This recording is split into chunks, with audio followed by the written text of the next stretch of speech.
Election ജയിക്കാൻ ഏത് വഴിവിട്ട കളികളും കളിക്കാൻ മടിക്കാത്ത ഒരു പാർട്ടി സ്വന്തം ഓഫീസിലേക്ക് കോടികളുടെ കള്ളപ്പണം ഒഴുക്കിയെത്തിച്ചതിന്റെ തലനാരിഴകീറിയുള്ള തെളിവുകളാണ് ഇപ്പോൾ മാധ്യമങ്ങൾക്ക് മുന്നിൽ അനാവരണം ചെയ്യപ്പെടുന്നത്. പത്മജ വേണുഗോപാൽ അടക്കമുള്ള നേതാക്കളെ പാർട്ടിയിലെത്തിച്ച് തൃശൂരിൽ വൻ മുന്നേറ്റമുണ്ടാക്കാമെന്ന് അവകാശപ്പെട്ട BJP നേതൃത്വം ഇപ്പോൾ സ്വന്തം ഓഫീസിലെ കള്ളപ്പണ ഇടപാടുകൾ പുറത്തുവന്നതോടെ പൂർണ്ണമായും പ്രതിരോധത്തിലായിരിക്കുകയാണ്. ഒരു സസ്പെൻസ് സിനിമയെ പോലും വെല്ലുന്ന ഭീതിതവും ഞെട്ടിക്കുന്നതുമായ രംഗങ്ങളാണ് തൃശൂരിലെ BJP ജില്ലാ കമ്മിറ്റി ഓഫീസിൽ അരങ്ങേറിയത്. തൃശൂർ BJP ഓഫീസിലാണ് ഈ കേട്ടുകേൾവിയില്ലാത്ത സാമ്പത്തിക തട്ടിപ്പും അഴിമതിയും നടന്നിരിക്കുന്നത്. 2025 നവംബർ മുതൽ 2026 ജൂലൈ വരെ തൃശൂർ BJP ഓഫീസിന്റെ സെക്രട്ടറിയായി സേവനമനുഷ്ഠിച്ച P. അക്ഷയ് എന്ന വ്യക്തി തന്നെയാണ് സ്വന്തം പാർട്ടി നേതൃത്വത്തിന്റെ അഴിമതി മാളങ്ങൾ പൊളിച്ച് അതിഗുരുതര വെളിപ്പെടുത്തലുമായി മാധ്യമങ്ങൾക്ക് മുന്നിലെത്തിയിരിക്കുന്നത്.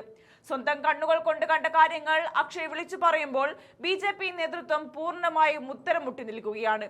രാത്രിയുടെ മറവിൽ തമിഴ്നാട് രജിസ്ട്രേഷനുള്ള ഒരു കാറിലാണ് കോടികളുടെ അവിഹിത പണം BJP ഓഫീസിലേക്ക് ഒഴുകിയെത്തിയത്. സാധാരണക്കാരുടെ ഭാവനയിൽ കാണാൻ പോലും കഴിയാത്ത രീതിയിൽ 17 വലിയ ചാക്കുകളിലായി നിറച്ചുവെച്ച 25 കോടി രൂപയുടെ കള്ളപ്പണമാണ് തൃശൂരിലേക്ക് കടത്തിയത്.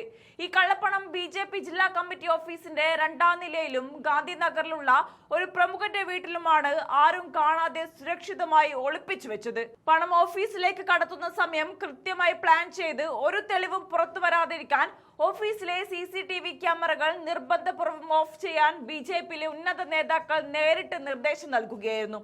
എന്നാൽ അവിടെയും തീർന്നില്ല അവരുടെ ജാഗ്രത. സംഭവത്തിന് ശേഷം തെളിവുകൾ പൂർണ്ണമായും നശിപ്പിക്കുന്നതിന്റെ ഭാഗമായി പഴയ DVR തന്നെ മാറ്റി പുതിയത് സ്ഥാപിക്കുകയും ചെയ്തു. അത്രമേൽ സൂക്ഷ്മതയോടെയാണ് ഈ കള്ളപ്പണ കടത്ത് അവർ ആസൂത്രണം ചെയ്തത്. പക്ഷേ കഥയിലെ ഏറ്റവും വലിയ വഞ്ചനയും തട്ടിപ്പും നടക്കുന്നത് അതിനുശേഷമാണ്. പാർട്ടിക്ക് വേണ്ടിയും തെരഞ്ഞെടുപ്പ് പ്രചാരണ പ്രവർത്തനങ്ങൾക്ക് വേണ്ടിയും എത്തിച്ച ഈ കോടികളുടെ കള്ളപ്പണം താഴെത്തട്ടിൽ കഷ്ടപ്പെടുന്ന പാവം പ്രവർത്തകർക്കോ തെരഞ്ഞെടുപ്പ് പ്രചാരണങ്ങൾക്കോ നൽകിയില്ല. പകരം BJPയുടെ പ്രമുഖ നേതാക്കൾ ഈ കോടികൾ സ്വന്തം ആവശ്യങ്ങൾക്കായി വീതിച്ചെടുത്ത് അടിച്ചു മാറ്റുകയായിരുന്നു.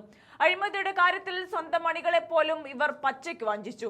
പാർട്ടി ഓഫീസിൽ നടന്ന ഈ വൻ കള്ളപ്പണ തട്ടിപ്പിനെ കുറിച്ചും അഴിമതിയെക്കുറിച്ചും താഴെത്തട്ടിലുള്ള ചില നേതാക്കളും പ്രവർത്തകരും ചോദ്യങ്ങൾ ഉയർത്തി.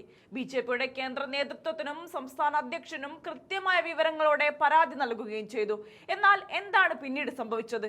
പരാതിയിൽ കൃത്യമായ അന്വേഷണം നടത്തുന്നതിനു പകരം പരാതി നൽകിയ സത്യസന്ധരായ പ്രവർത്തകരെയും വിയോജിപ്പ് പ്രകടിപ്പിച്ച നിരപരാധികളെയും യാതൊരു കാരണവുമില്ലാതെ പാർട്ടിയിൽ നിന്ന് പുറത്താക്കുകയാണ് നേതൃത്വം ചെയ്തത്.